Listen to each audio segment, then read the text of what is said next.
This is a leather bag. We're not quite sure what it was used for. Dating from the First World War. We're deciding what to do with it. So it's never going to be used for anything. But just to keep it because of the history of it and the uniqueness of it. And in here is a lot of paperwork giving the gentleman's name and what he went through, and he spent a lot of time in India. Without undoing this is his army book. It gives them his details here, and I personally think it's absolutely fascinating.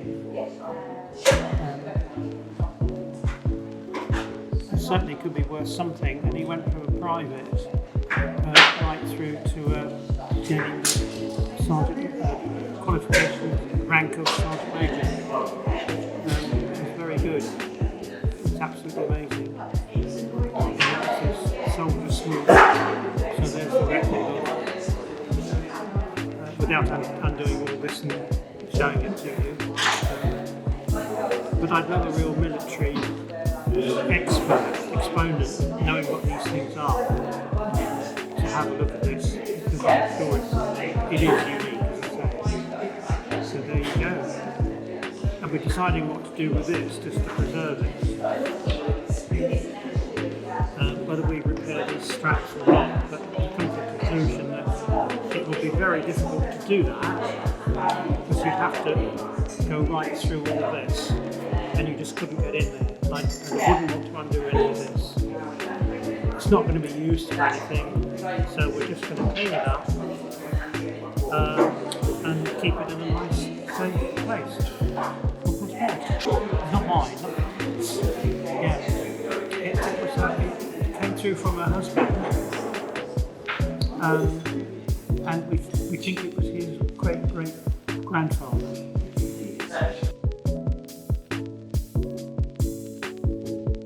I think actually young people are much more in tune to the idea. I think my generation is probably one of the worst for buying things and just chucking them away, and I think young people now are much more aware and less likely just to buy things and I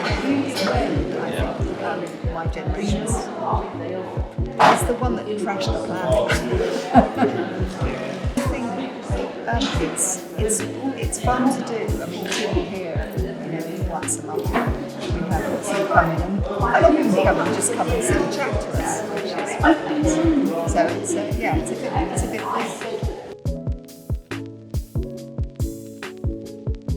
I did a ventriloquist dummy, which was a very simple repair, but it seemed to have attracted a lot of interest. Just various things. That's the one. That's the standout one. Considering that it was a very simple repair, it's a piece of steak. That's my sort of standout one. I've repaired a number of dolls actually. I don't particularly like dolls, but I have found myself repairing several.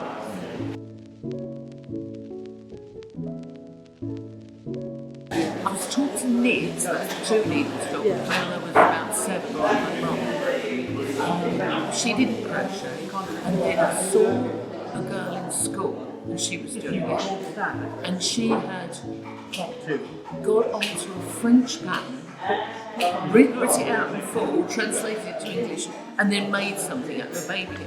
I thought, I'm going to do that, and I started doing it then, and I was self-taught, and I've been doing it since.